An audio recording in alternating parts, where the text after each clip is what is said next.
drop the load on me before they close the door. I be with nobody who knows what's going on inside. My father body swollen behind my eyes. I ain't cried for him in time to return solar. We on the ride forward, the reverse not working. Sometimes we collide, the black sky full of supernovas and stars that died. No lie, I'm still rooting for us. 2 foots in the soil, rhymes forged to conjoin us to the cosmic. Spliff burning like crude oil, pool water drip like osmosis. I set the mood for you, you know the vibes. Today I got time for it. Run Forest, 5 on me like I'm Bob Horry for the tribe slime. Mamba mentality stars falling out of the sky. Slide. He was a star. When I got him, he was a star. Welcome back to Whatchu Spinnin. This is episode 10, the Alchemist edition of Whatchu Spinnin. We've been hyping it up for a couple weeks now, that we would be talking about all Alchemist albums this week. We announced our picks last week as we normally do, but we wanted to go ahead and dive into, give a little backstory on who the Alchemist is and all this stuff. Also want to address that we did very much hype up the fact that we were going to be in person. We were in person yesterday, shot a video that was just under 3 hours long, and then had a massive technical difficulty. I spent about 15 hours trying to get it to work. Thank you for trying. It's all good. And it was fun, but shit happens sometimes. Yeah, it's but it was so dumb. It seemed so straightforward, whatever. But we were in person yesterday, and we shot a full episode, and it was electric. I wish that we could have put it out, but we found out an alternative for future episodes that will be in person. We'll announce those once they get closer. All that good stuff. So this is us reshooting from our homes. As you can tell, you got my normal posters behind me. Jacob's on the casting couch, and George does have a change of scenery. He's not in his bedroom. Yeah, I'm outside. Outside because also it is casting couch. Also, I've just been leather though. A leather casting couch. So he's high quality. He's like HD. He's got some money. Yeah, I even got a whatever that is behind me. Yeah, like the reflector, for exposure and flash. It's a China plate holder thing. Would have been good for the price of tea, but the price of tea. Oh my god. Jeez. All right. Well, so this is a reshoot.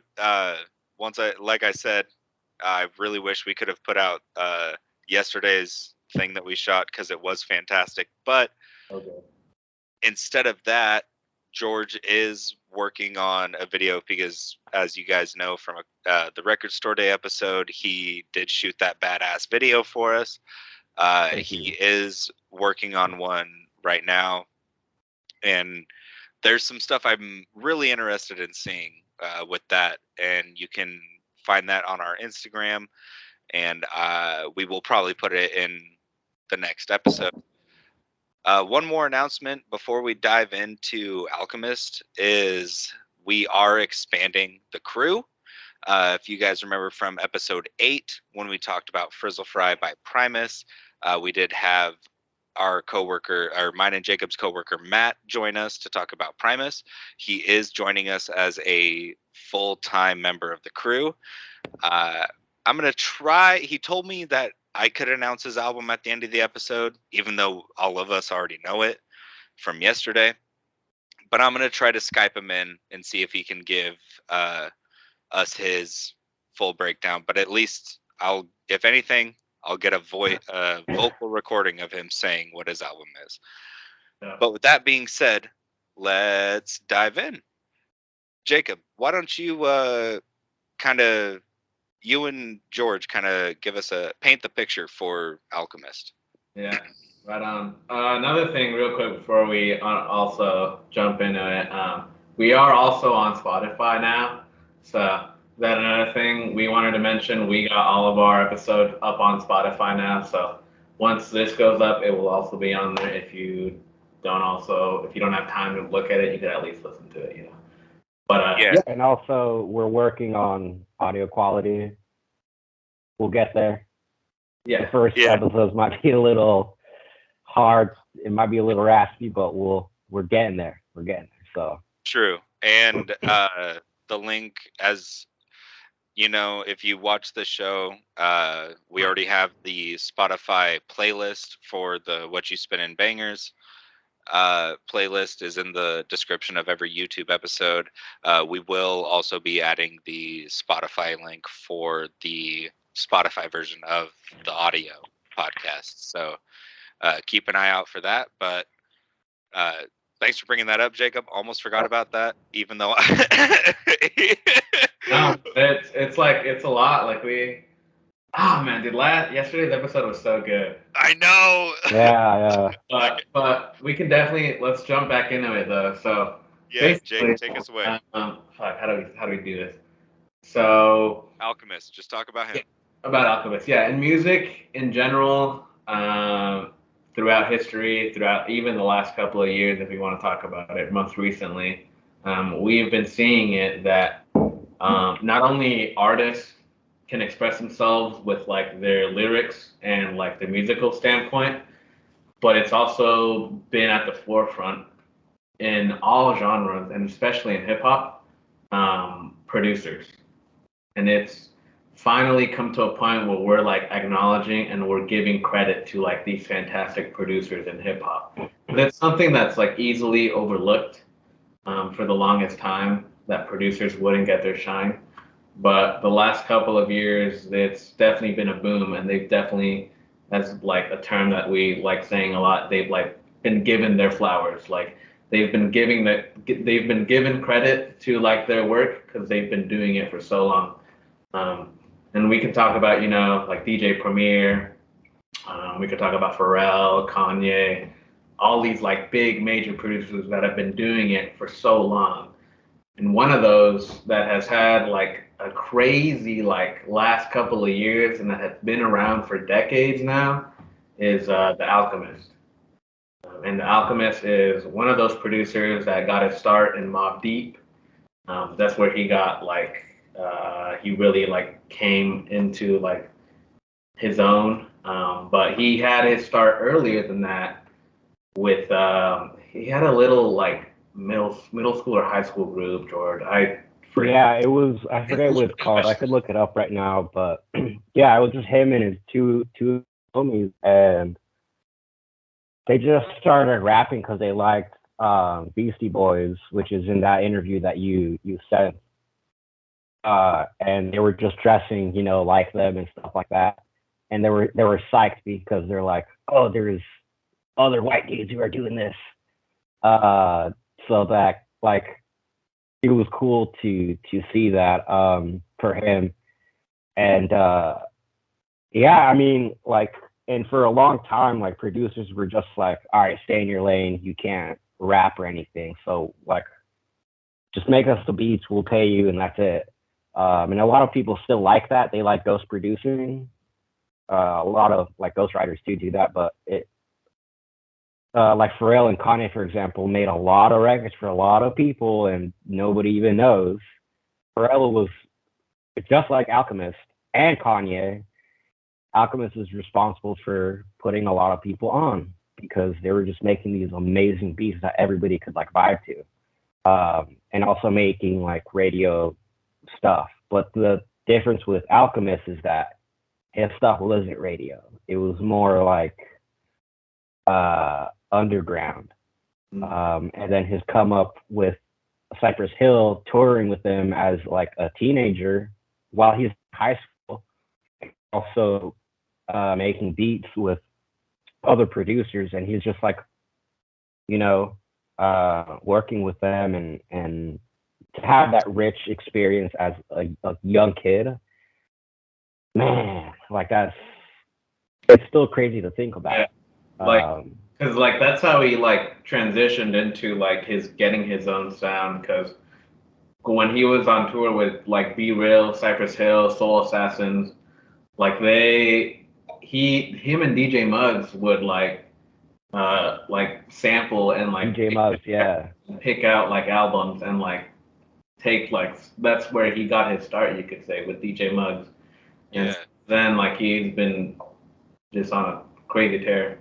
And even to this day, Jacob, I think how long has he been Eminem's like sole DJ?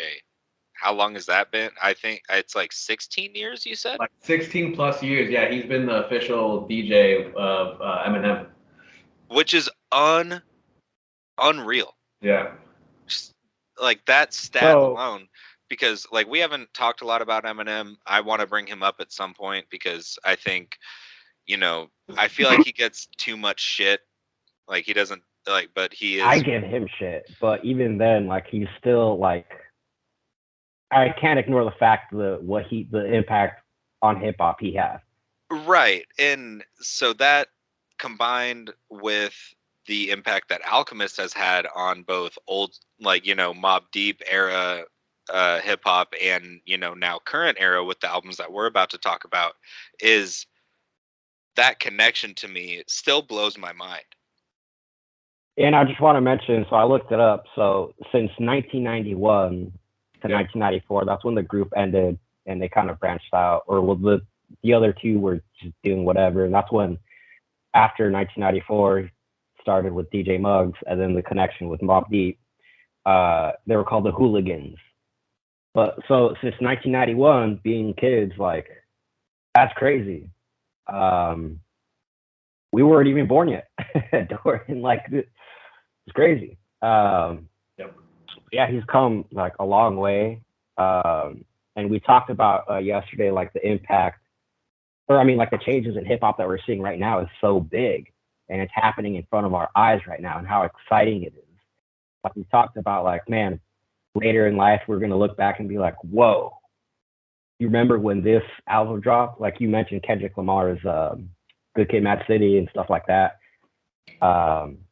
It's just really exciting to see, and I'm just so happy to see where music's going. And yeah. Yeah, no.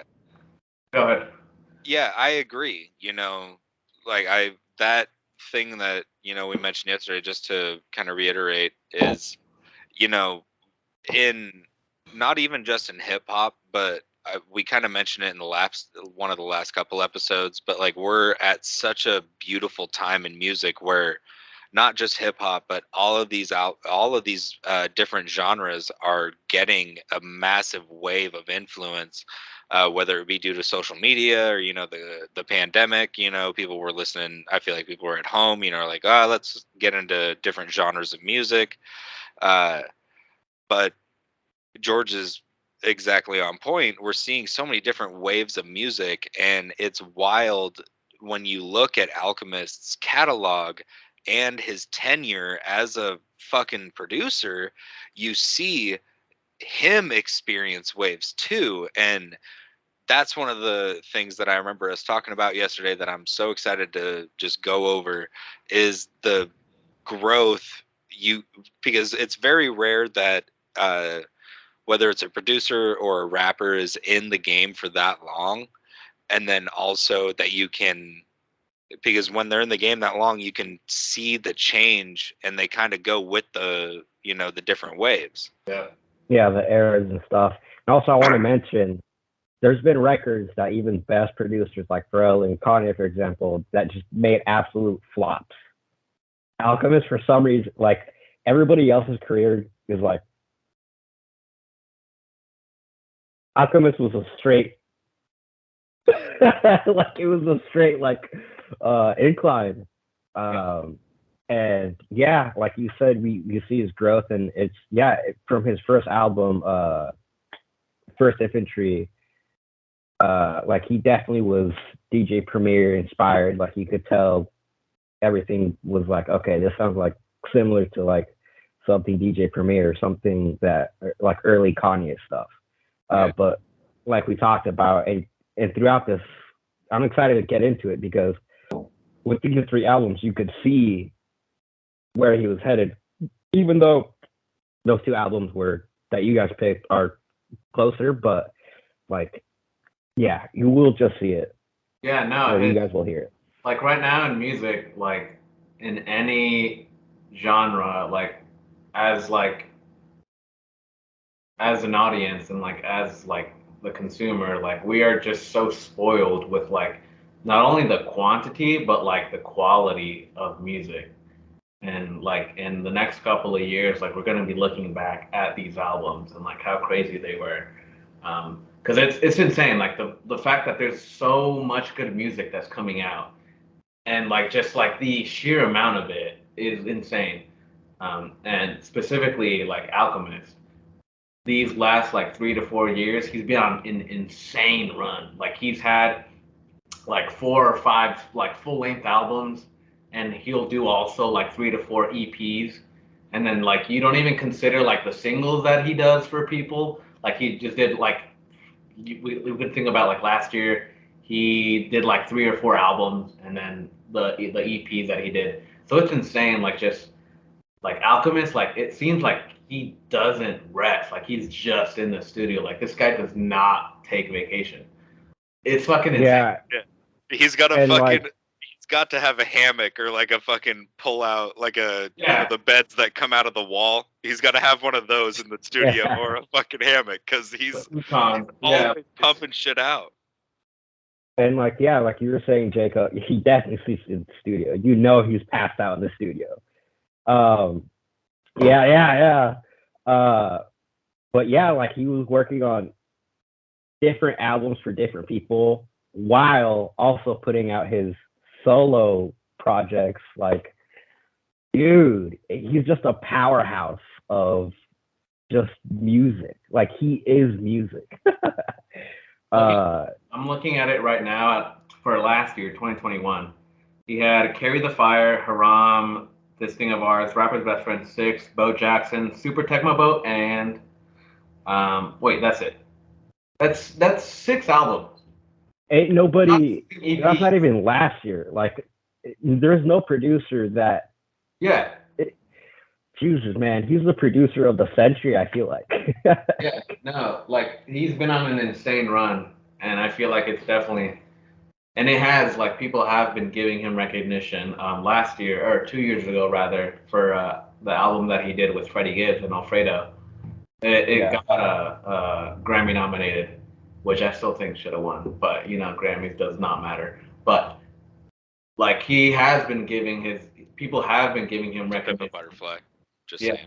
Exactly, yeah. He has been giving his flowers, you could say, as, like, a producer standpoint. And, like, he has given recognition as being like one of, like, at this point he's up there with like the Dilla and the Premier and like all these big name producers, because it's just insane like how talented he is, and to be like still doing it like decades after like his start. Like it has, like George said, it's just been like on a steady incline. But yeah, that's why we dedicated this whole day just to talk about like his albums and his production, and like just to admire like the work that he's done in the last couple of years. Yeah, that really sums it up perfectly, Jacob. And with that being said, let's dive into the albums that we picked. If you remember from last week, as we always do, we announce our, the albums that we're about to talk about the next episode, so you know that we're all alked up per se. We just gave a pretty Jacob just wrapped up a pretty good tribute from all three of us about Alchemist. So with that being said, George, what did you have for us? I picked Albert Einstein with Prodigy and Alchemist. There was the fact that his education was a little not according to the usual pattern against him in the academic world. numb off of 30 milligrams of something strong. Smoking on something, feeling like I hit the fucking bomb. I am the shit. Nice segue from last week, since we talked about the Infamous by Mobb Deep. Man, this album, shout out to Jared, if he's watching. Like, I remember he gave me his Apple Music account, like probably sophomore year of high school, and I remember going through it, and it was funny too, like alphabetical, it was the last one, because I think it was by not album name. I think I was going through artist name, and P was the last one, Prodigy. And so I was like, oh, I know Prodigy from Mobb Deep. So I clicked on it, and I immediately was like, whoa, the Albert Einstein logo is crazy. And this was like at 3 a.m. on a school night. And I started listening to it, and immediately just was like, I have never heard anything this crazy before in my life. And I remember just listening. It was probably like one of the first albums besides like College Dropout that I listened beginning to end and was just blown away. I had never heard anything like this before.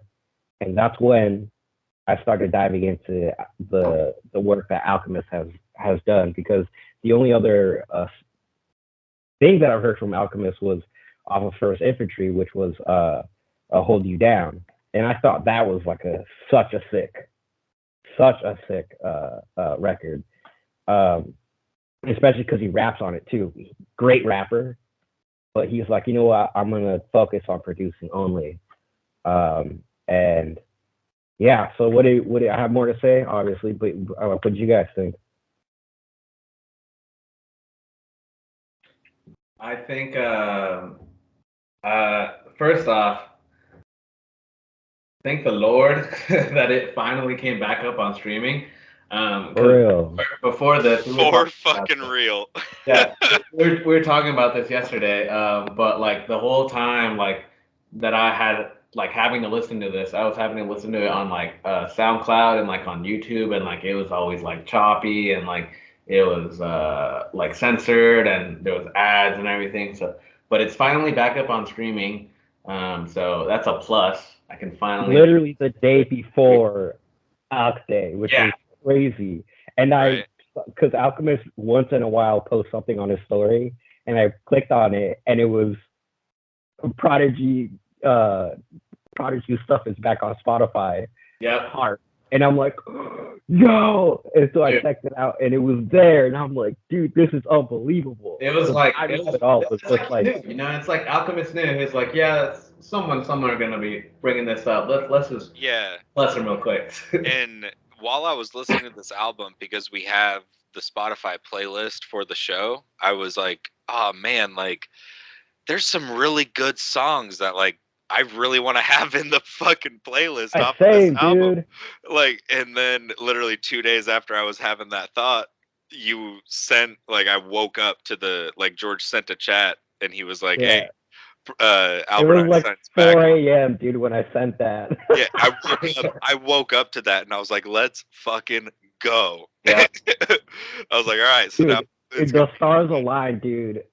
Uncle Al K, like, dude, it's crazy, man. I feel like it was meant to be. It was, man. But listening to this album, like, apparently I had heard it before because I've been hanging out with George for a while now, and we went camping a couple of times when we were younger, and we had heard this when we had gone camping a couple of times, but I don't remember.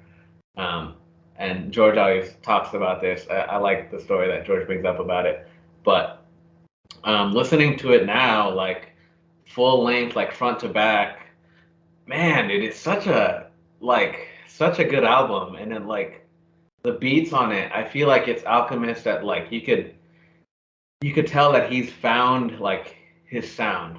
Like he's found his sounds, because for the longest time he even admits it that he used to like following the footsteps of DJ Premier and all these like DJ Muggs, and he'd try to like replicate their sounds. But this, you could tell like he's finally come to his own, and like he's found his groove and how he makes beats.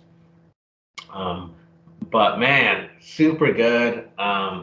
The features on it, I think, are fantastic. Also, the features like the fact that he had like Rock Marciano, Action Bronson, Gummo Genesis so young, and there's someone I met, Raekwon. Like it's such a good project and like a mixtape that I feel like it really like you could tell like Alchemist he's like building up with his beats, and he had Prodigy on it, so it's like it's just so insane, and it's such a good project. But there's a lot of songs that I could get into, but I'll let I'll let Dorian get the mic because I know I can go off on that. Yeah, this was the first because I've heard a good handful of Mobb Deep. You know, myself. you good, George? Yeah, no, that album is so juicy. I slobbered on myself. Like the Tom and Jerry dog. Yeah. Like Spike. Brutus from Tom and Jerry, Yeah. whatever his name is. Spike. Spike, yeah, Spike. Yeah, the dog, Spike. Yeah. No, this was the first because I didn't get like I've heard a good, handful of Mobb Deep projects but I never dove into, Prodigy's solo stuff. And so this was my like real full album of me listening to a Prodigy solo project, and the beats on it, it's an album that like didn't blow my hair off as far as lyricism goes. What hair? It didn't Blow your back blow your too beard many off. like, it gave me a close shave. Holy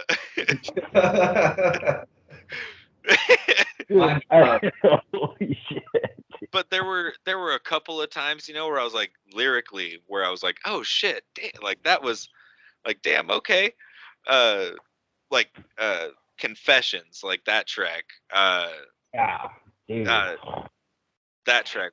I brought up Good Kid, Mad City by Kendrick Lamar on this show, and we talked about Sing About Me, I'm Dying of Thirst being one of the best storytelling rap songs of all time, and this being my first solo Prodigy project or album that I had listened to, I listened to Confessions and I had to listen to it back again because I was like, damn, like, because I immediately, what he was talking about like pulling up on this dude and shooting him in front of his daughter and like all this crazy shit. And he was painting such a beautiful picture with his words that I was able to visualize it in my brain immediately. Like I was doing dishes, cooking, like some shit. I was just like doing something, listening to it.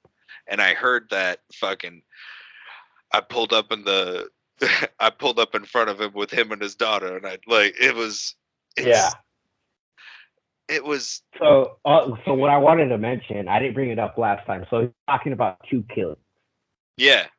One where he's like, yo, his homie, it starts out, he's like, 4 a.m., I'm going to get cigarettes, put on a hoodie for the light drizzle.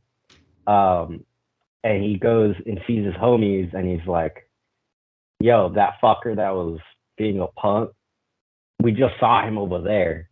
And he's like, all right, good looking out, Doug. And he goes over there, and he's with like a hooker or whatever, and he just starts fucking like, bah, bah, bah. And you could hear, because of Alchemist too, him. So with the Prodigy storytelling and also Alchemist painting a picture with the gunshot sounds and then the caskets hitting the ground, it's just like, wow. Like we talked about it yesterday too. So you related to Good Kid, Mad City. My song that I always compared, because to me, the best storytelling song that I've ever heard was from Nas, called "I Gave You Power" off of "It Was Written." And so this one is just like, wow, it's right up there with it because he paints such a beautiful picture of, well, my bad, a very gruesome picture of this shit, coupled with Alchemist, beats.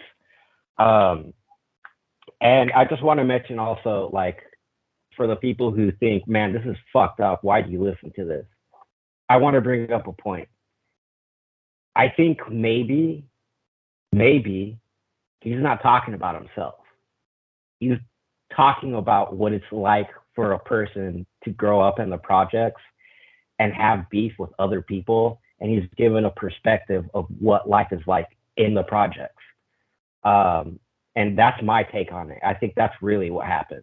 Because obviously, why would you admit to a murder that you did,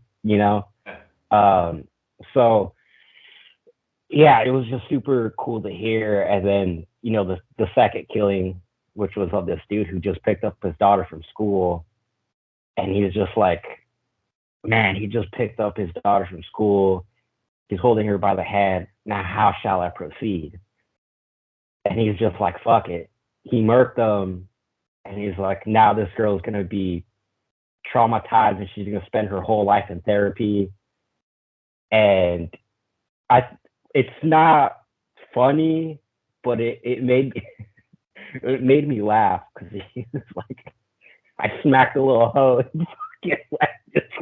He like ran away or whatever, but it just like everything I just said, he said it in a rhyme flow. It is. That's like why, fucking crazy. I want to pull up the lyrics a little bit later. That's why I'll let you guys. I'll pull that's up why it makes. That's why it makes me laugh. At least is because it's not expected. Like he's painting a story, but you don't expect that line. That's why it kind of makes you chuckle at it. Is like, oh my fucking god! Like, god, it's damn, so outrageous. I didn't think like it was so crazy. He's so specific that he says like he put like the hair on like the steering wheel or whatever, and like that he's like walking past it and like leaving the scene. Yeah, or the hooker, or whatever. Yeah, it's fucking insane. It's crazy, but like Prodigy's wordplay and like didn't you? I think you mentioned this yesterday, George, that like Prodigy like had just just come out of jail. He had just gone out of prison. Yeah. Yeah, and like this was also after. Well, it had been a while, but Mobb Deep split up for personal reasons. But it's also worth to mention Havoc was on one of the songs. Yeah. It was cool I was very happy because I was already aware that they split up. So when I heard this album, I was like, yo, Havoc's back on here. Are they getting back together? But yeah, I have the lyrics real quick. What the fuck? Bruh picking up his kid from the school bus. Now how shall I proceed? Do the bruh dirty right in front of his seed? So the little bitch grow up traumatized, a witness to how ugly life can be. It is what it is. They walked up the way, holding hands. Look, I drove ahead of them and got out for the ambush. There's no thinking twice. The dark-skinned bruh turned white, which I thought was funny. And he's like, before that first shot turned out his lights. Now baby girl screaming hysterically. She gonna spend most of her life inside therapy, spitting image of her pops. So I smacked the little hoe with the gun, and then I walked around the block. Police bugging. I left the chariot still running. Forgive me, Lord. He had it coming. And then also I want to mention the hook, which is it's right after that. He says, there's 6 million ways to die. I'll choose for you. I live by the gun when you try to move on me. Sometimes I stick to the script. Sometimes I'm too loyal. I step away, get these fools off me. And I was just so blown away. And so that's why I think it's him telling a story of someone else, because he's saying now she'll witness how ugly life can be. And I just thought that was worth mentioning. But yeah, it's just a gruesome, very gruesome track. Yeah, no, it is definitely one of the darker tracks. But I feel like it at like to a certain degree you could like appreciate like just like the storytelling of Prodigy, because it's fucking he makes it gruesome that it's like you could like see it, like it's like it's like a slideshow, like it's insane. And really like for the first like listen over, it was like trippy. I was like, holy shit. But one of a track that I really liked specifically was Bible Paper. Bible Paper, like the first beat, because it has a beat switch in it, and I think that's something that Alchemist has perfected and he's gotten really good at. But this is like one of the times that I could see that like the first beat to this first song, it's like a lot more like mellow. It's not too crazy. It has like a nice like jazzy sample, and then the second half of the song is just like real upbeat, and like it really kicks into the verse that he's rapping on. And it shows like the progression that Alchemist has to his beats. Like they're very different. Some of them are a lot more like snare heavy. Like the song with Raekwon on it. That song is like you hear the drum and beat. It's like it's real like up tempo, and it fits perfectly for Raekwon because Raekwon is one of those rappers that he's like Raekwon and Havoc too. Yeah, Raekwon and they're both on that song together. Yeah. That they like when they're on the mic and when they have a good beat like that has like very drum and very like hi-hat heavy, like they'll like eat it up, like they'll like rap on it and make it sound like really good. And I think that's like real interesting that Alchemist, like he gives him beats that like it kind of shows that they can, like it lets them express themselves like as rappers. And then like even the song after that, this one I think with Action Bronson. The one with Action Bronson. Yeah, that song also, I really like that song because Action Bronson, even then, dude, 2013, like he was still like so, like he was so good. Like, he was like, this was the first time I heard Action Bronson and Rock Marcy. And then also I wanted to bring up, because we talked about it the other day or yesterday, is that Alchemist has a way of working with certain artists and create something tailored to them. Yeah. And I think that's one of Al's like superpowers, if you will. Like, yeah. And yeah. I cut you off, Jacob. Did you want more to say? No, I that was pretty much it. I know Dorian might have something to say, but yeah, man, like Alchemist makes beats like specific to artists, and that we'll see that like in these next upcoming albums too. But I think that it should be said that this album, because it came out in 2013, and the albums that we're about to talk about after this came out literally last year, 2021. And we just listened to the Infamous and everything, and so you can hear what Prodigy is used to rapping over, and then he hops on an Alchemist tape from 2013, and you're listening to these beats and they sound different from the stuff from nowadays. Like he was still kind of like he had made a name for himself, obviously, but he hadn't developed the sound that we now know as Alchemist. Like that Kendrick Lamar album came out, and we all you guys mentioned that there was an Alchemist produced track on it, and I put it on. That was the first song I put on. I said, "Fuck listening to it all the way through. I'm gonna put on the track by Alchemist." It came out. Out Day Was Coming. We all played that song. Oh yeah, exactly. I was like, well, Alchemist Day is coming. Like I had been sick and shit, and so I was like, all right, let's listen to some new music. And so I threw that on, and within 3 seconds, I was like, yep, this was definitely Alchemist. I don't even need like someone to confirm it for me.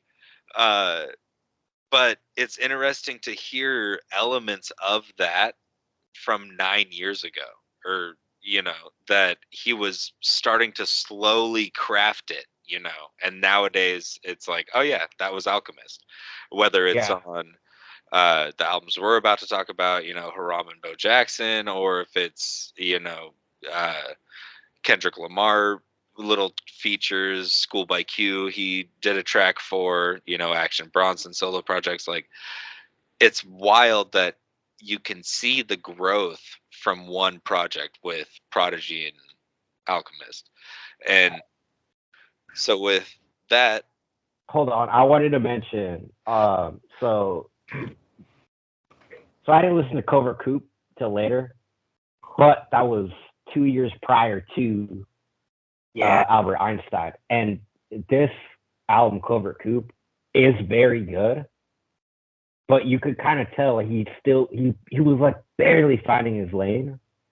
But this project, Albert Einstein, is so special because this was like the very start of him finding his lane. And like you said, you could see it now because all these years later, 9 years later, you hear so many elements that he's just kept to, like, the whole time. Like switching up the beat in one song, sampling guitar, which was the first time, and also using scratches for like a little bit, just in the background, which is on both the guitar on your album, Dorian, and then the scratches with your album, Jacob. It's just very, very interesting to see. Like, this was the birth. I almost feel like this was like the start of where Alchemist was heading and finding his lane. And it's the coolest thing ever. And then at the time, like, I already knew who Odd Future was, so it was extremely confusing, but also cool to see that Domo Genesis was on a track with Prodigy, produced by Alchemist. And this song was definitely catered more towards Domo, but Prodigy, being how good he can write, was able to hop on it. And it's just like mind-blowing to see someone so young like that, where Alchemist was like, get on here with this old head. Yeah. And it's just like amazing to hear. Like, I was just so blown away, and I couldn't be any happier to have listened to this album at that time, especially at the age I was at. So Jacob mentioned that we would listen to that. I would put we had a good laugh yesterday because, like, the only reason why we both listened to it is because I fucked with the Y Splitter real hard, dude. Because I always wanted to listen to music with other people at the same time. Splitter. Dude, the Y Splitter was so innovative, dude. Dude, I had so many like long road trip football games when I was playing in Mackenzie. Dude, when I was playing rural sports, there was like 2-hour long bus rides on the reg, and the Y Splitter was the shit. If we're going anywhere, if we're driving somewhere, I'm like, yo, George, bring the Y Splitter. And he's like, yeah, I remember. Yeah, I remember. You got to. And then also I wanted to mention too, it's funny because, like, so that album, I can't remember exactly when it came out. I just remember listening to it on a school day. So I feel like I might have listened to it around spring, I want to say. And we went camping that summer because I couldn't get enough of this album. I would just listen to it nonstop. And yeah, that's why we went camping. I was like, fuck it, I'm gonna play this. And at the time, you were listening to different type of music, and I was like, he's probably not gonna like this, but I was like, fuck it, whatever. I remember playing Give 'Em Hell, Stay Dope. My dumb fucking illiterate ass keeps forgetting the name of it, but it's IMD. Hold on, let me check it. IMDKV. IMDKV. And yeah, and then also playing Death Sentence. At the time, I was not really fucking with Breeze for some reason, but that became probably like one of my favorites. But yeah, I mean, do you guys have anything more to say, or do you guys want to pick your top 3 from the album? No, you brought up one song that I wanted to mention just because of, not realizing certain things. Like, I always forget that Rock Marciano has been in the game for so long. And then, like, when we talked about Behold the Dark Horse, when did that come out again, George? I can't It was 2017 or 18. Yeah, so pretty recently. And then, when we talked about it, I was like, damn, I didn't realize that he had been rapping since the 90s. And then he's just on this album with Prodigy and Alchemist, and it's one of my favorites on it. It didn't make the top 3, but I was like, damn, like, I was shocked. I was like, what the fuck? Like, like, you don't expect it, He's one of those rappers that'll be on he'll feature on an album or a song, and it'll be like, oh shit, like, where did he come from? It's like, oh my god, Oh, yeah, I also wanted to mention, so, like, obviously, like, you guys know, like, I was like, oh, this reminds me of Albert. When we talked about it, I was like, this album cover from Behold the Dark Horse reminds me of The Alchemist. And now, like, you guys can really tell because of the colors. But I also wanted to mention, I forgot to mention this last time, and I'm glad I can mention it now, but the artist that did Albert Einstein, the cover, did Behold the Dark Horse. No shit. Yeah. Hey, that's so cool. Now it also. Yo, what the fuck? That's actually tight as hell, dude. See it though. I see it. That's why it's like similar, and why they both have that dark, and also same color scheme. Because both albums, if you really, even though Behold the Dark Horse had different producers, it sounds kind of like it's almost like the same vibe as Albert Einstein. But yeah, that was just a cool little interesting fact I wanted to throw in. Hell yeah. Well, what are your top 3 tracks off of it, George? So it has to be Stay Dope, because it's such a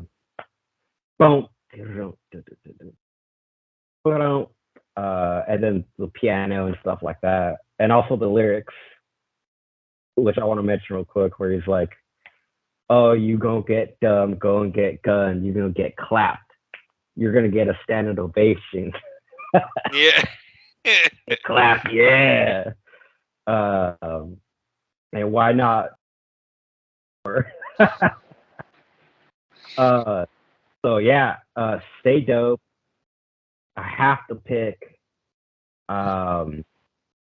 Death Sentence and also Breeze. Those are my top 3. It's very hard to pick because there's other bangers. I wanted to pick Affections, but based on beats solely, like, I have to pick those. Yeah, no, for me, give me Death Sentence, because that song is super good. With Rock Marciano, it's a whole nother level.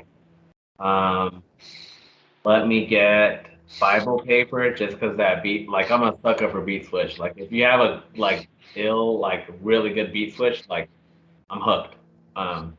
So give me Death Sentence, give me Bible Paper, and then let me get the one with Bam Bam with Action Bronson. Those 3 are my go-tos for this album. Bangers for sure. For number 1, give me Bear Meat. Just because, like, the lyrics are goofy and it's so short, but like that beat, it's like, it's just groove. It just has like a nice little groove to it, and it's the lyrics that do it for me for that one. And then YNT, that song is just so, it feels it's like lazy. It's lazy, kind of cool, like, makes me think of just like driving at night. And then after that, Confessions, just because of the storytelling aspect of it, is out of this world. Yeah. Well, That was Albert Einstein by Prodigy, produced by Alchemist. Let's take a quick little break and then we'll dive into the next one. Alrighty. So with us wrapping up Albert Einstein, I think it's time for us to dive into Jacob's album. What did you bring for us, Jake? Yeah. And before this, Jacob and I both have copies of our albums that we're talking about respectively. And while we did the shoot yesterday, I left my copies of our albums there. So he's going to kind of assist me and kind of lead into probably the first thing we're going to talk about. So what did you have for us, Jacob? Yeah, so my album this week was Haram by Armand and the Alchemist. He was a star. When I got him, he was a star. Sly told you that everybody is a star. The only problem is some people haven't been put in the dipper and pulled back on the world. That's what the answer. Woke up on the West Coast for the first time in my life. Drove cross country, but I remember those flights. Genuflected when I heard the weed price. Funny enough, there's two versions to this. This is the original cover. Let me take it out because there's a little bit of a glare. But this is the original cover. Very dark, very kind of off-putting. And then this is the Alchemist cover. That's backwards. This is the Alchemist cover. So two very distinct, different covers. Both the same album, both the same track and song list.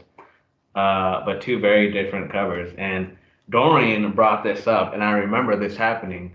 But if you want to go ahead, Dorian, and why is it so different? Like, why is one palm trees and beachy vibes, and why is one like super grotesque and like very off-putting? So I looked this up because I was curious, because if you watch last week's episode, at the end when we announced the albums for this episode, I put the palm trees one, and that's because you cannot find a non-blurry version. Yeah, I put that copy. I put that was the album cover I put over the episode, because you cannot find the pighead version on Google Images without it being blurred out. And I was like, I didn't, because as I've kind of shown and talked about in past episodes, like, I'm a huge metalhead. I was like, that's nowhere near as bad as some of the shit I've seen that I'm 90% sure that you could find on, Google Images. Yeah. And so looking, like, trying to put, last week's episode together, I was like, all right, I can't find the pighead version. We got to throw the palm tree one. When this album came out, Alchemist posted on his Twitter about it, and he used the pighead album cover, and PETA dragged his ass through the fucking mud and was like, you should focus on the music. Like, it's not about animal cruelty, but there's songs that, kind of allude to why they're pig heads. There's like a lot of stuff about like police brutality and like malpractice, and so to appease them, he put out a second album cover called the Alchemist Edition, which is the one with the palm tree on it, which George actually had a pretty interesting take about why it was a palm tree. And I want you to in that, because I love that idea, George. Okay. And so I'm going to go into this, and then I'm sure we could just dive into all the songs. But yeah, you're right. Police brutality, that's kind of like what they talk about on a specific song called Chicharrones, which if you don't know what it is, I was about to say if you're white. If you don't know what it is, chicharrones are pig skin, like pork rinds. Look at me. I know what chicharrones are. Yeah. Hey, I'm not attacking nobody on this. But so basically, chicharrones is like a nightmarish song. And I sent you guys the instrumental, and hopefully you guys listen to it. But it sounds just like a nightmare. And that fits the cover of Haram so perfectly. And also because they talk about police brutality on that song. And then the palm tree one, the song is called Falling Out the Sky, is like a dreamy song. And they literally talk about daydreaming while they're working, whatever. And it's like a happy song. It's literally the only happy song out of the whole project. And it's filmed on the beach. Well, the beginning part is on Earl Sweatshirt's verse, which matches the palm trees. And I just thought that was interesting since I'm a very visual person. I noticed that immediately. I was like, wait a minute. This might have been at first, it might have been like an accident because PETA stepped in, but it just worked out perfectly. Yeah. And yeah, I just wanted to bring that up, but yeah. No, I think that summed it up perfectly because it's two very, very different album covers. Because that's the first thing you see in music. You see the album cover. You won't listen to the first song just seeing the album cover. But it's why I got into collecting. That's why I got into collecting records, was because I was so drawn to album covers because I grew up with a dad who would airbrush all the time. So I was very art heavy.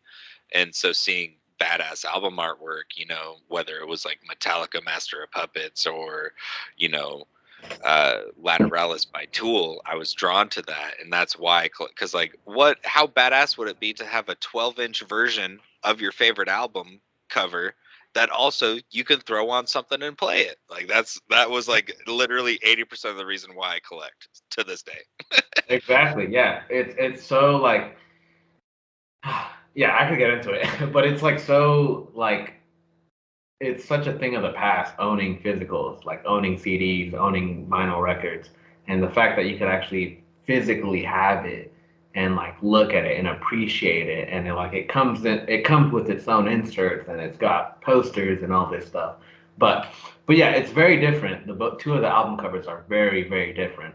And getting into it, Arm & Hammer and Alchemist. Arm & Hammer, it's a collaborative duo artists of Billy Woods and Elucid. Billy Woods, he's kind of like, I guess you could say, the main guy, but they're both very like back and forth, and they're both very talented. Billy Woods, funny enough, I was doing some research on this album because it's very dense and it's very deep. When I listened to this album when it originally came out, it gave me like oceanic vibes in the sense that it's like very deep, and a lot of it is kind of like waves. Like every song, every track, if you listen to it front to back, it's like waves. Like a wave will crash on the beach and then it's kind of pulling out, and then the second one just comes in and then it carries on and then it just keeps going. Like it's very, if you listen to it front to back, it's like the transitions to track is like very clean and crisp. That you can sometimes like be like, oh, this is the second song. Like, oh, we're on track 4 already. Like it's so smooth, the transitions on it. Yeah, Arm & Hammer, two guys, Billy Woods. Funny enough, Billy Woods, I was looking into him, and I've listened to a lot of his individual stuff, and even Arm & Hammer, a collaborative duo. They've been at it since, collectively, both of them together, since 2013 with Race Music. And then they've had Paraffin, they've had Rome in 2017. There's another album, Shrines, that's what it is, Shrines, another Arm & Hammer collective album.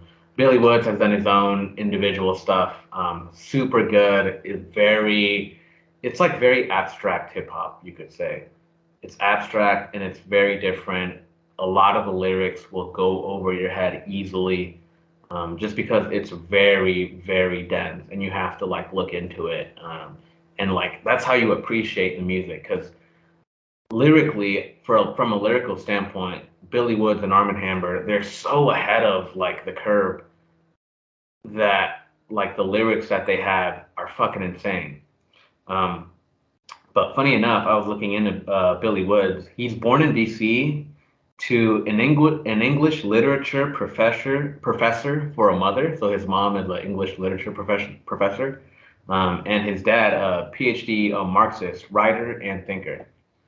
So just from that, you could kind of see how that translates to his music as a rapper, because his lyrics to his songs are crazy and very deep. Yeah, for real. Can I bring up some lyrics real quick? Oh yeah, go for it. My favorite lyrics on this album, or my two favorite songs on this album, are Indian Summer into Aubergine. And I know Jacob will explain a little bit more about Aubergine, but Indian Summer, he says, I used to cut grass and smile like I meant it. We squatted in the shade when the mowers overheated. Come home stinking of gas in the evening. It wasn't any one thing, it was the sequence. The intoxication of counting cash in secret. The secret hiding places where you keep it intimate. Like, just talking about how he was cutting lawns, but either him or his family member were selling crack and or whatever, and had cash counting in the back. Like, just stuff like that with Billy Woods. It'll be over these beautiful beats. Like Indian Summer has like a very, it's like when you hear it come on, you're like, oh, this is really nice. And then you hear lyrics like that and it's like, oh shit. Like fucking insane, dude.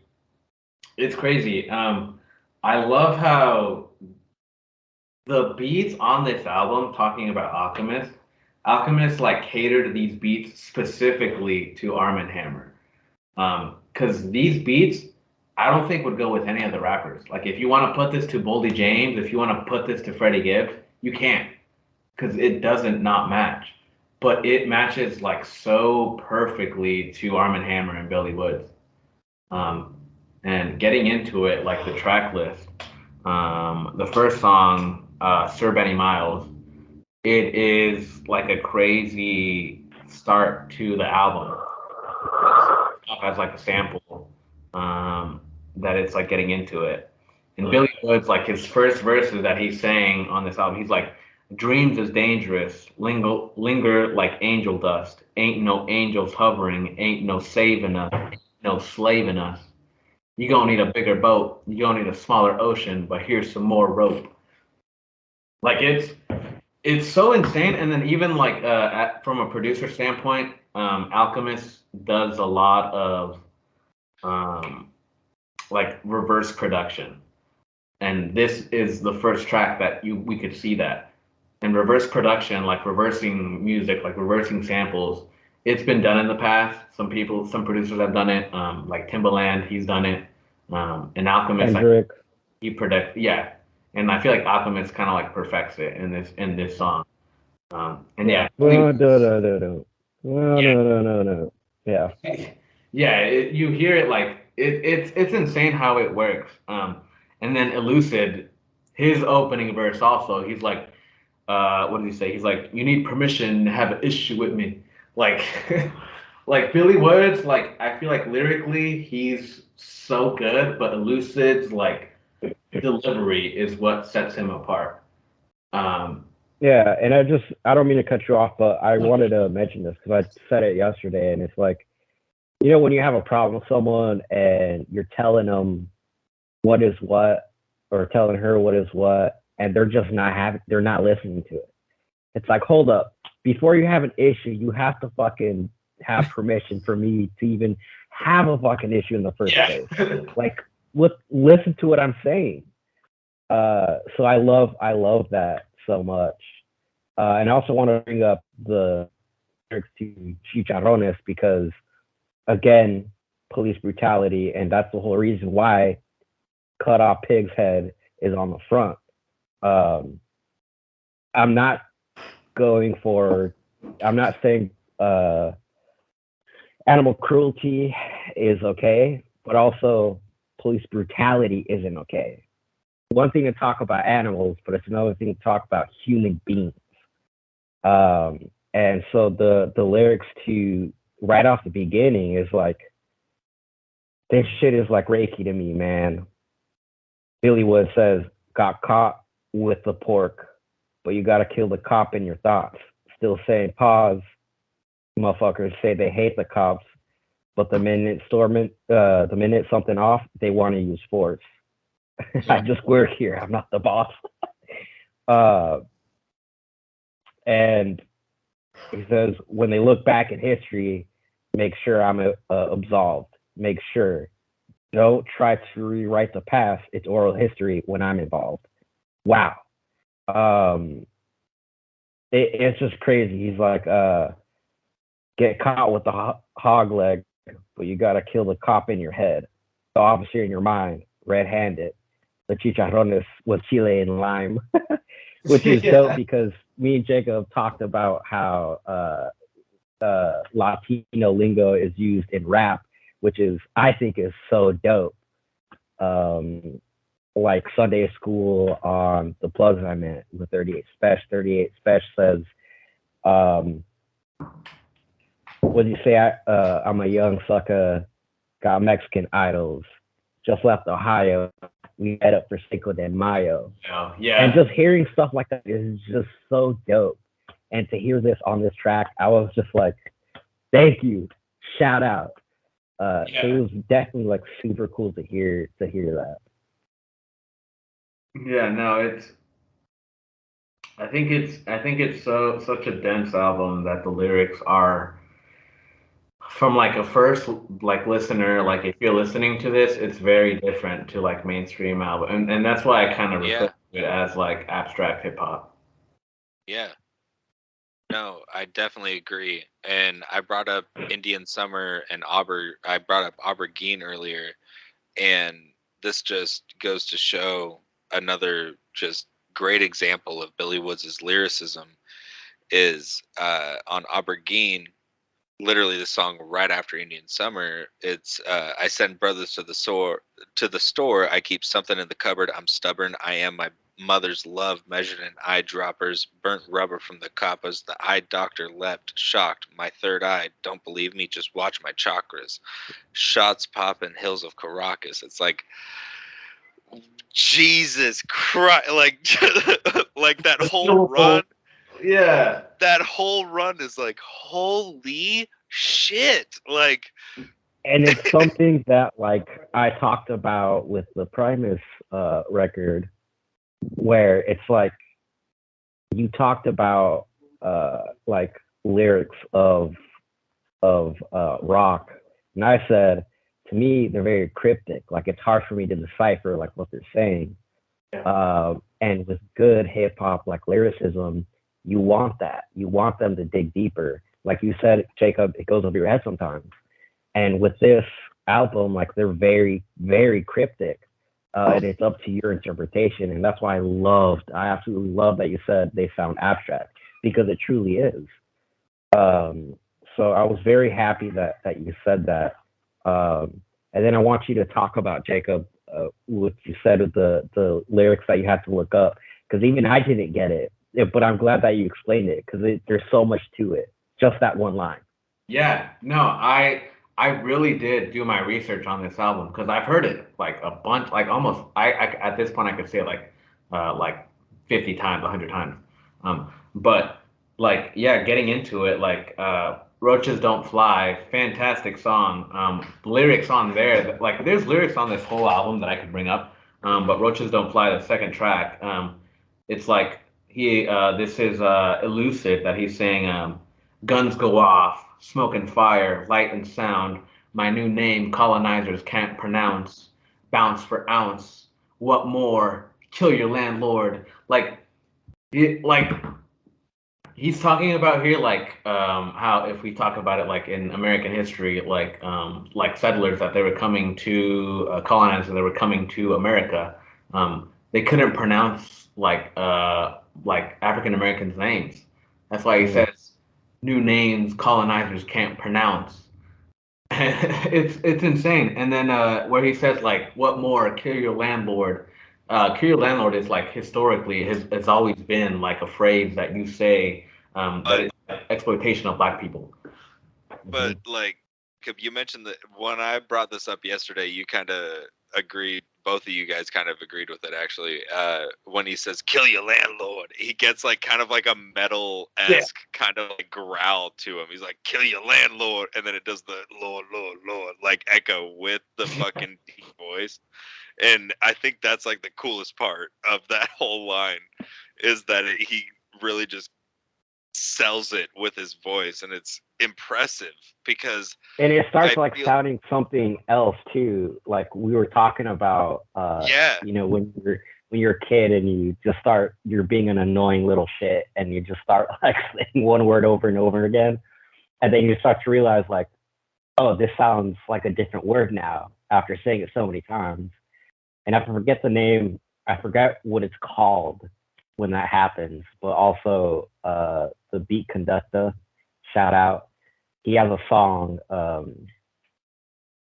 called, I think it's something N-word, but he says the N-word multiple times, and then it turns into, he says it so many times, it starts forming into it starts sounding like a gun, a gun, a gun, a gun, and then it starts sounding like again, again, again.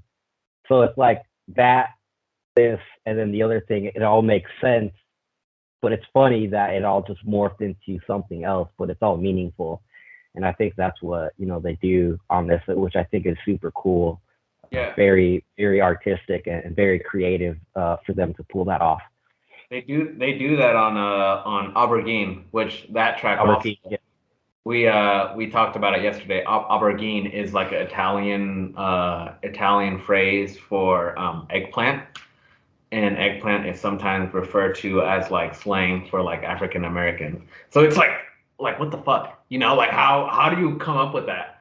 But that song, funny enough, the intro to it, it's talking about like hysteria. It has a sample. It's like I forget the lyrics, but it's like researchers found like the symptoms of hysteria, and it's like it's talks, it like builds up to it, and then the track goes into it, and on that song, that's where George, how you were saying, he says like I'm in the now, I'm in the now, I'm in the now, like back to back. But listening to it, it sounds like he's saying I'm in denial, I'm in denial, I'm in like. It's insane that like he like there's like a double meaning to it. Like it's like a double-edged sword, you know. It's fucking insane. But what else? Black Sunlight, the Kayana feature on that song, super good. I love how she kind of just blends into the beat. Like you hear her voice in the beat, and you think it's part of the sample, but that's just her as a feature. But also shows talents for mastering, you know, because I assume the things that he produces, he's like, hey, I want it to sound a certain way, especially if it's a collaborative album. He wants to hand on the mastering. So I assume in the booth, he was like, hey, make this sound more like the beat, make the Kayana feature sound more like the beat than, you know, like so loud, you know, like do something to it, like put a layer over it or a filter, but I agree, it fits so fucking well. Yeah. And the voice starts sounding like an instrument at that point, and that's what Kanye constantly has done throughout his whole work. Yeah. And then also I wanted to mention, because I brought it up last time, and I just thought it was funny because this happened recently, and this album is recent, how eggplant was used as a slang term for Black people, and I didn't know that there was a thing with Italians and racism. It was crazy. I'm a huge bike fan. I love this brand called Chinelli.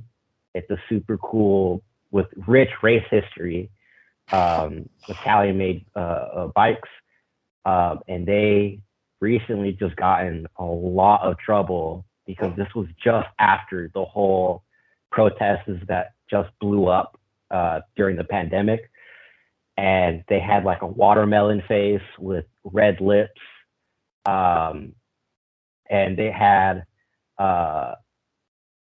so there's like time trial helmets that racers or like people who race professionally use, but their head was down and it's like a cone, Like, and then the artist did the drawing of it, but it was only the outline, so it literally looks like KKK members on a jersey, and so they got absolutely just wrecked for that. But I just, God. it was just, it's shitty, but it's also kind of funny. It's like, did you guys not like you didn't see like what you were think about doing? it? Yeah. It's like, like Read this before they who was the guy that was like, that looks good, send it. Yeah.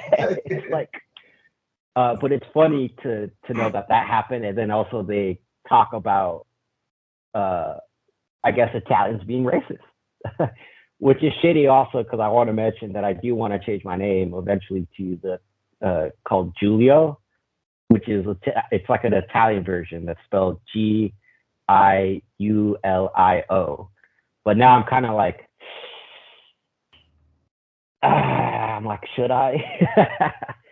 But yeah, it's just, I also want to hear the verses that you're talking about that talk about praxis, a word that I didn't even know existed. You got enough air in your lungs. I almost forgot about it, but you ain't gotta be here if you don't wanna. You ain't gotta be here. You ain't gotta. That's a song, dude. That's Roaches Don't Fly, dude. I fucking love Roaches Don't Fly and God's Feet. Dude. God's Feet is such a good fucking song off this album. Just that when that old blast. I don't know why. I am obsessed with that. I love that elucid fucking little bullshit singing thing he does. Yeah, like they try singing, but it's kind of mediocre, but it works. Like they're trying, like they're attempting it, and then it cuts into rapping. And it's like almost you got enough air in your lungs. It's like, I don't know why, but that line is like, that you got enough air in your lungs is so hard. It's like, I don't. His delivery, man, Elucid's delivery is fucking insane. I love his delivery. Like Billy Woods is lyrically, like his lyricism yes. is, but Billy Woods, Elucid's like his delivery, how he just punches into like the track. Yeah, right off of that, when that old blast. Yeah. Like, he's literally singing, and then he does that, and it's like, oh, bruh, it's like you didn't have to do that to a motherfucker. Insane, man. Literally drop that bomb on you guys. But yeah. I'm for real thinking about changing my name to Giulio. Being that it's like a G. But yeah, I think I might change my name to Giulio. Gendry. Gendry. Shout out Gendry. If you know, you know. If you know, you know. Shout out Gendry. Gendry. But getting back into it, that's one of my more favorite, like, when I was researching this, like that was one of my more favorite lyrics on the track, on this album. Because I was listening to it, the Black Sunlight song with Kayana. Looking back at the lyrics, it's so deep and so dense, and this is why I like refer to it as like an ocean, because it's very deep. Like it goes over your head very, very easily. But getting right back into it, there's a lyric on there. Let me just look it up real quick. Where it is Black Sunlight. There's a lyric on there that that I believe Billy Woods, he says that it made me look into this song, like this this word, because I hadn't heard this word. Like I've heard this word, but I hadn't actually like looked into what it meant.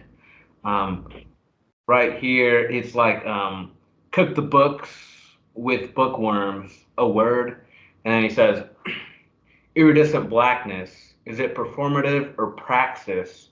Are we talking about practice?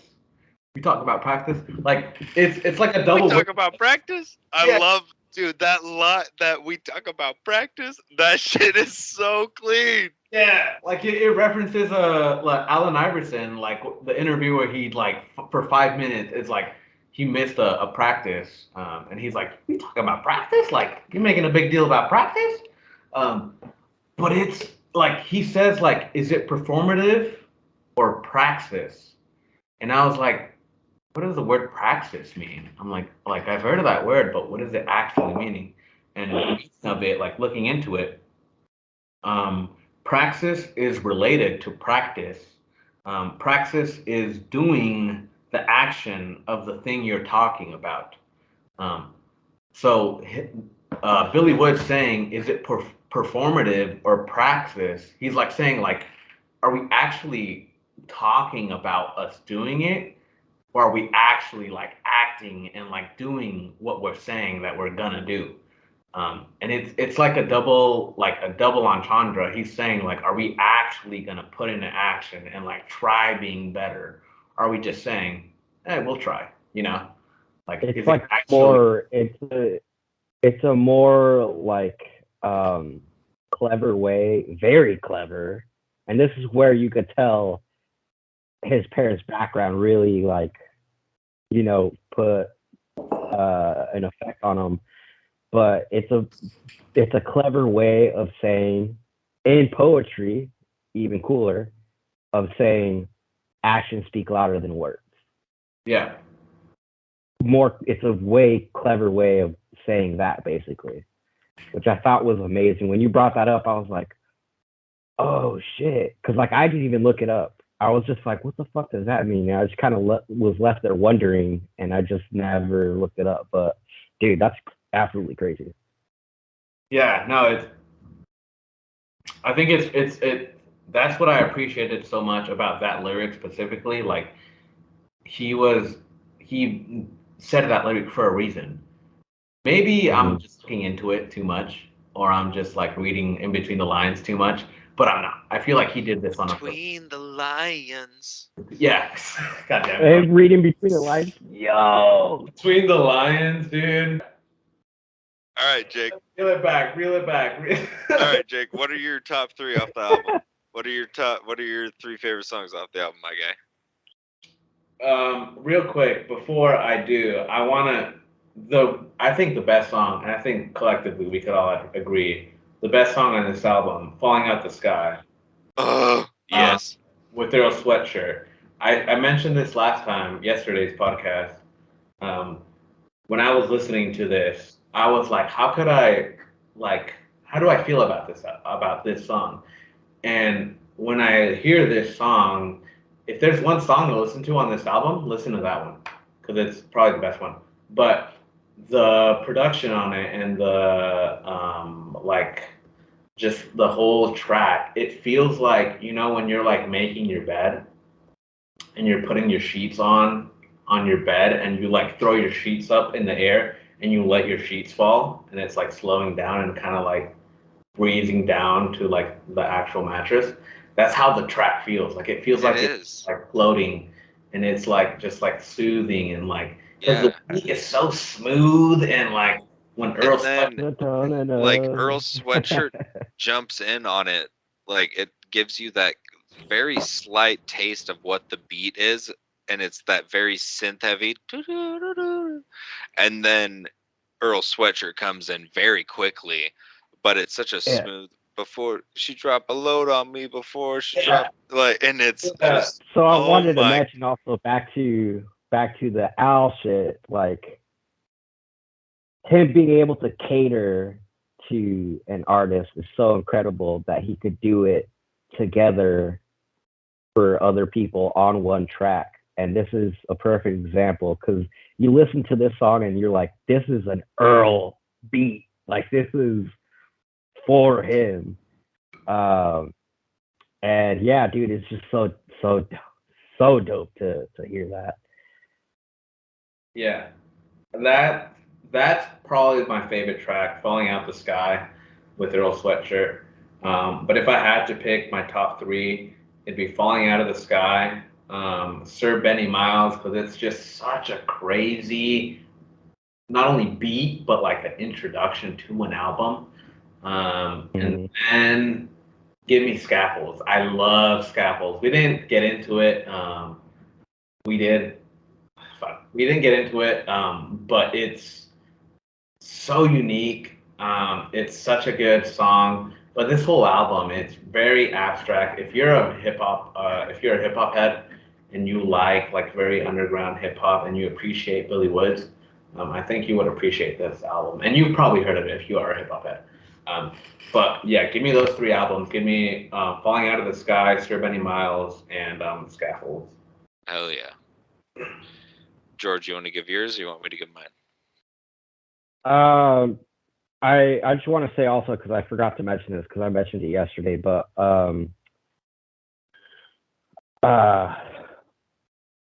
wow, that thought came into my head. Oh, so I was gonna say Billy Woods, so Arm and Hammer, like their earlier projects,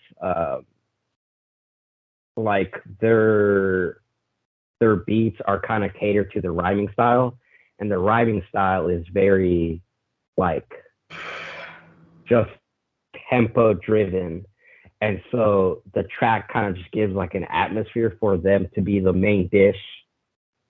I said it was kind of like a bowl. Weird analogy, but the beat is a bowl and the main course is Arm and Hammer.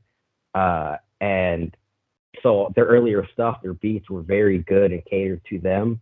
But Al just emulated that same type of thing, but made it so much better. And again, the talent that Al has is absolutely insane. But with that, with that out there on the table, favorite song, Chicharrones. I love horror movies. I love dark, gritty stuff, and Chicharrones was just that. The song that I think about any nightmare that I've ever had, the instrumental will go perfectly with any nightmare that I've had. Chicharrones is my number one. Second has to be Black Sunlight. Nice. And then the third, Falling Out the Sky. Real quick mention, call back to Albert Einstein. Roaches Don't Fly, Black Sunlight sound a lot like Breeze because it's a very like 80s like synth type beat that could like, you could see that being on like the Scarface movie. But yeah, those are my 3 bits. Hell yeah. And my 3 favorite would be, I kind of mentioned earlier that I kind of view Indian Summer and Aubergine as one track. So number 1 is Indian Summer, 2 Aubergine, and then 3 Falling Out the Sky. Just because the lyricism in Indian Summer right into Aubergine is fucking unreal. Just like it, every time I hear it, I get goosebumps, and and then Falling Out the Sky, obviously the beat into that Earl Sweatshirt verse, unmatched. But with that was Haram by Armand Hammer with Alchemist production. We will be right back with the next album. All right. Well, Jake, do you have one of the copies of? You should just hold up both copies just to flex. You think I'm fake flexing? Yeah, just to. I think I'm fake flexing. And hey, if you don't remember to bring them tomorrow, that's okay. But I would like them back sooner rather than later. I'll bring them tomorrow. But this is Dorian's. This is mine. Yeah. So for this week, I picked Bo Jackson by Boldy James and Alchemist. 36 of that OD, get back 800 clip in the road. We slid in that OD, niggas is OV, big ass stick, we a hit at the goalie. Still sending them OT, pay 20 but spend them for 4-3. Me and M in the low key, big lock 20 a hit like Mono Ginobili. We really them ones, touching the buff, put a Benny and gun, put a 1 on the 1 and we divvy the funds. Popping all that killer shit, gon' have to show me. Yeah. The follow up to Price of Tea in China with Boldy James and Alchemist, their 3rd full album together. My favorite one out of the 3, it was actually probably my favorite because it was my introduction to Boldy James. I personally love this album, but what did you guys think of it? I really like this album. I feel like it's a very like as far as Boldy James goes as an artist, you could see how he's like leveled up in his lyrics, like lyrically, but like also like his metaphors that he uses and his words and his storytelling, like especially, it's definitely a big step up. And I feel like it's a lot more consistent than the price of tea in China. Excuse me, because like the birds are coming. Excuse me. Oh boy. But like the price of tea in China, like he has specific bangers on it. Like we talk about like snort, slow roll, giant slide. Like those are like Giant slide. yeah, they're like super good songs, like super hard. Like the beat is insane, and like the Pots rapping and pans. good. Yeah, pots and pans. But this album, like you listen to it front to back, every song, every beat, like every lyric, all the lyrics on it, are super good, and the features are super good. Yeah, like I thought I had my top 3 figured out, and then I literally just drew a line through my third one and added it. I was like, wait, no, because I got to the end of the album, I was like, no, wait, this is, like it. And the thing with Alchemist and Boldy James projects is that they flow so well from track to track that sometimes, like, similar to Haram, you'll be listening to it and be like, wait, what the fuck? Is this the same fucking song? Like, you know, and that's this Bo Jackson. It's a great example of that. Yeah, his Alchemist, like as like a beat producer, his like transitions, like every outro and every intro to the tracks are flawless, man. And we talked about this yesterday. He chops in and he'll put in interviews of Bo Jackson. And it's like, why do they call you Bo Jackson? It's like, oh, like he's not Bo Jackson, I'm Bo Jackson. Like it's talking Right. like the younger Bo Jackson, and it ties that into like all the tracks. Yeah, and George, you brought this up because you and I both appreciate album covers a lot. Jake, can you hold up? Can you pull one out of the sleeve and hold it up to the camera? So Dorian, you both got the Bo Jackson reference. I did it. I'm not a sports fan at all, but I do appreciate creativity. And I saw Al literally the video of him cutting up sports cards and lining it up together, and splitting it with another one. And he does that throughout the whole album cover, which I thought was amazing to see Alchemist do something creative with his.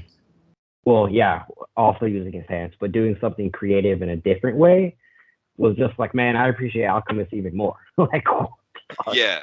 And for those that might be watching and don't know exactly who Bo Jackson is, he was a fantastic running back for the Oakland Raiders. Yeah. He was a fucking monster. And then he went and played baseball for the Kansas City Royals. And when you look at the album cover for Bo Jackson, the album, the main thing you see is Kansas City Royals cards from when he played baseball, which isn't what he was necessarily known for. But this album, the fact that you almost can't appreciate it. It's another one of those albums that like you could listen to some songs off of it just by themselves, but it's so much better when you listen to it all together. It's one of those things where you have to let the flavors sit, just like Haram. This one, like especially Bo Jackson, because I've listened to that a lot more, but like it took a while for me to. I already liked it when it came out, and just listened to it over and over again. I just loved it more and more and more. The same thing with Haram. And yeah, this was just completely tailor made for Boldy. And yeah, their synergy is just like so good. The chemistry is amazing, just because they're both stoners and also they're very chill. And I brought it up last time, but in an interview, Boldy was just like, as much as he's like my irritating older brother, he kept me like on this track, on this like track to better like lyricism and shit, and you could definitely see it. Like I mentioned before, 48 First Freestyle, I cannot get enough of that song, dude. And like throughout the whole song, Boldy's lyrics are just so good because he ends everything with the same words. And not words, the same like rhyme. And like, and I love 48 First 48 Freestyle because, and this is my motto, I'm running with it. Boldy, I'm taking that shit. Sorry, my guy. But he starts off with the song saying, as long as I woke up today, I do not have one complaint. And I'm like, yo, that is the most optimistic outlook on life ever. Like, that's so sick. But with the rhyme scheme, he says, today, drink, date, tank, faint, bank, paint, make, plank, ain't, hank, shank, flakes, pape, grape, face, state. Like, literally look at the lyrics and he ends it all with the same thing, all while telling a coherent story. And if that doesn't go to show like how ill Boldy is, and to do it so smoothly and chill, like, bruh, like, that's amazing. And then in other positive note, he also talks about his addiction, and he's like, what do you say? He's like, sorry, 1 second. He's like, as much as I, sorry, 1 second. Give me one second. Hardest thing to, he says, told him, make a wish, blew his candles out, then cut the cake. Funny, also deep. He was like, hardest thing to do is kick the lead, how much I love the taste. Like, he talks about his past addictions and he puts it out on the song, and it's just like the dopest shit ever. Yeah, man, it's just like Boldy. If it ain't Boldy, if it ain't Boldy, it's the name of our group chat. Just inside joke, but no, I think we could really see it like lyrically from a lyrical standpoint. Boldy James definitely stepped up his game, and the features on this album. The features are fucking insane. Yeah. And one other line that I just absolutely love off of this, we talked about it yesterday, how the chorus for Steel Wool is so badass.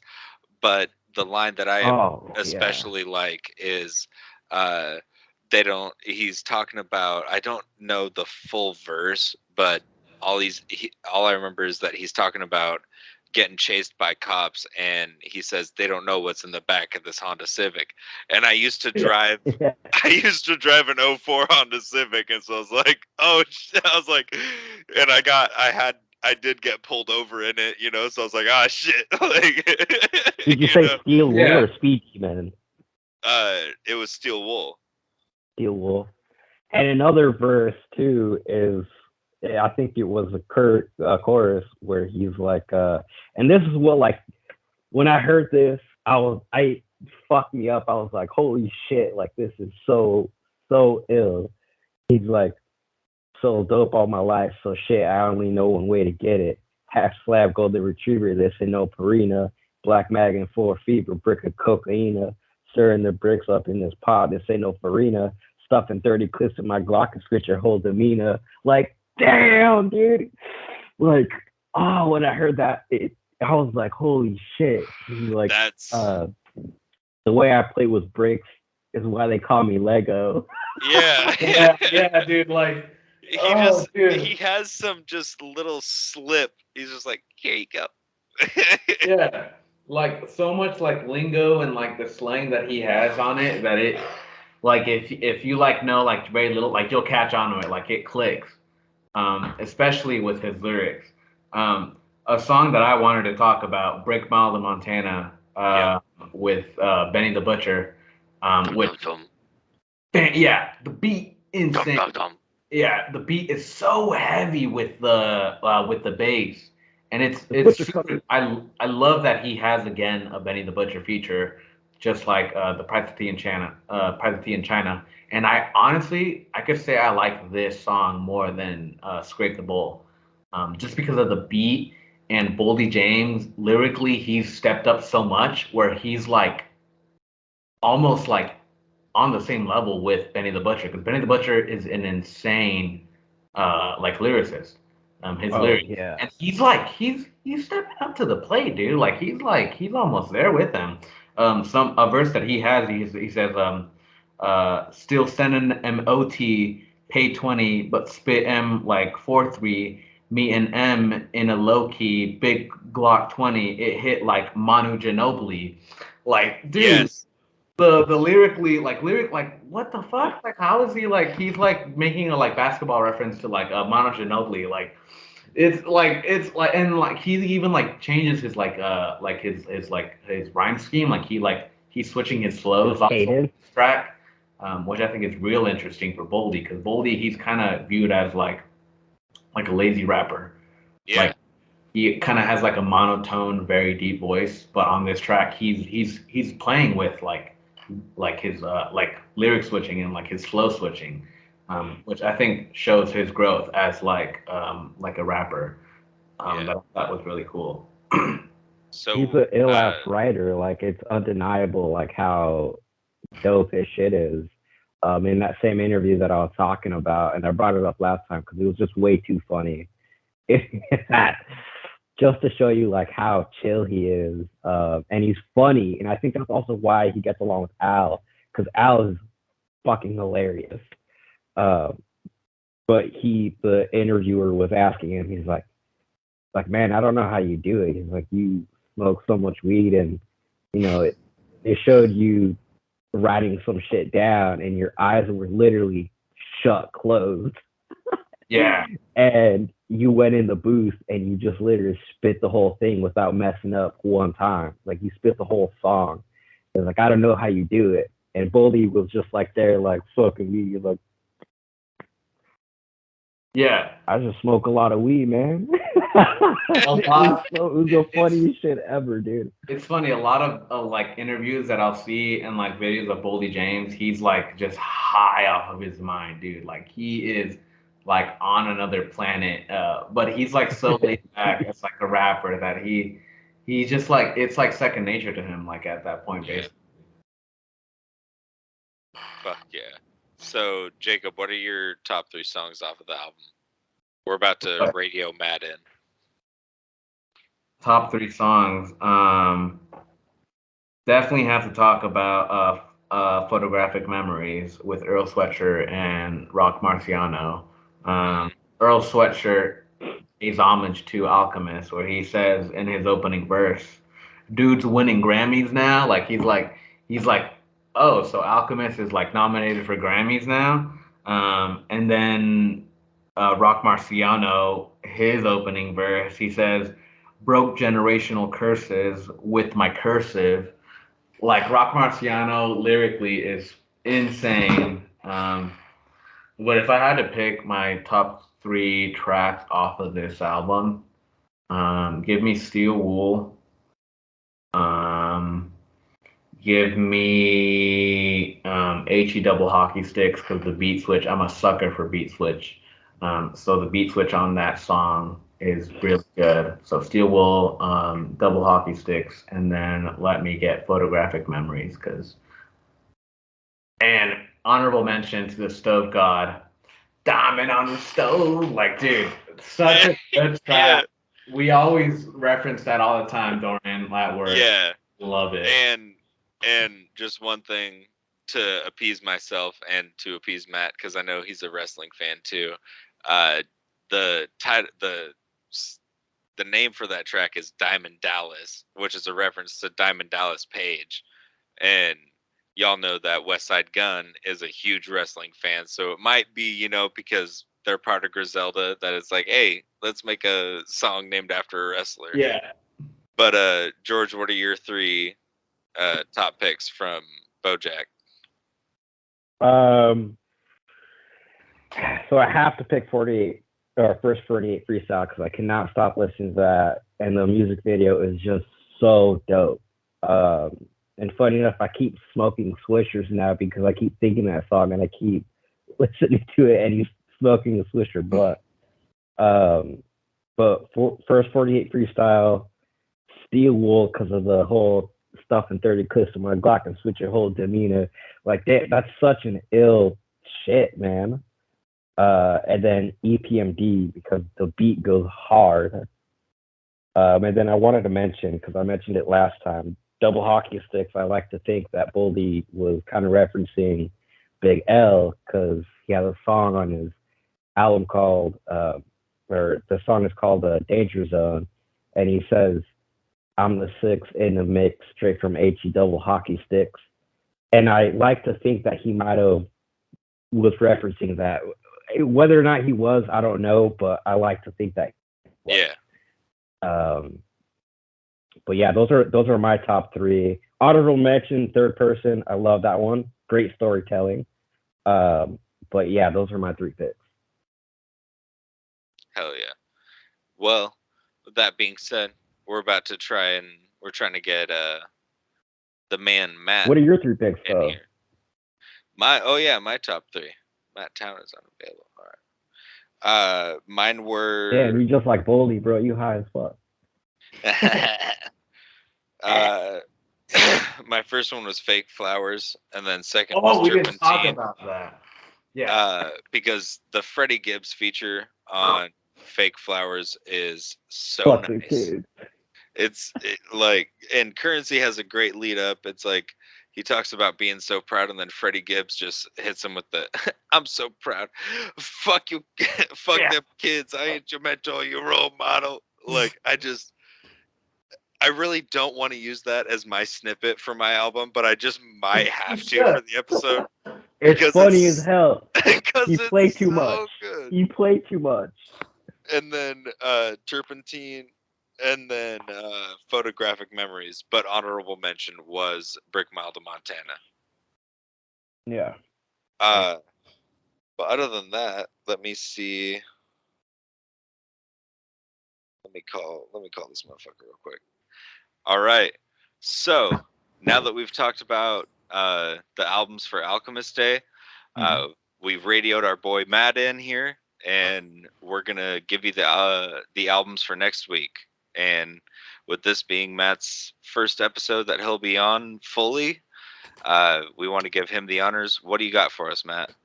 I'm gonna be using a Repeater by Fugazi. Nice. Yeah. I'm so stoked for that. Good. It'll be fun. I'm excited too. I don't think I've heard, dude, but I'm definitely looking forward to it. I know it's gonna be something. I'm ready, dude. I already saved it and everything, so I'm kind of a different genre, kind of throwing a little curveball in there, but definitely an epic rock record that was a staple for a lot of bands in the 90s and beyond. Yeah. Okay. And George, I'm glad to say at least that I heard who Fugazi was, and I know who Fugazi is, and they're sick. So I'm glad you brought that up. Sweet. And love it. That being said, we usually go in the order of whatever album was mentioned first, and I guess it's fitting because George changed his from the one that I sent you, Matt. So what is new? What is your different album, George? Moment of Truth by Gangstar. I have to throw it in, being that we talked about Alchemist and who he was influenced by, DJ Muggs and DJ Premier. I have to throw it in there. Nice. Excellent. like it. And what do you have for us, Jacob? Yeah, so my album, still the same album as yesterday. Makami, Pray for Haiti. First time we're talking about Makami. It's very ill, great beats. Makami, a very, very underground artist, but I feel like, we'll definitely get into it, and it's going to be a great listen. So next album. Hell yeah. And for me, I really, really wanted to get out of the rock/metal rut that I was in, but I talked to Matt and Jacob this past week and decided that my best idea was to go with the self-titled album from Slipknot, released in 1999. One of my top 5 favorite albums of all time. Definitely the most aggressive album that we've talked about on this podcast, but I'm really interested to see what you guys think about it. I'm excited. I'm excited for the Slipknot record just because I've never, as much metal and as much weird shit as I listen to, I've never listened to a Slipknot song ever. So, Well, which is it is what it is, but I'm excited. I'm excited. And this, like, nowadays they've kind of drifted away from what this sounds like, and this is, like, in my opinion, the best Slipknot album that they ever put out. Was their first and self-titled, and that's why it took me a long ass time to find it. But with that being said, I'm Dorian. Y'all have a great time.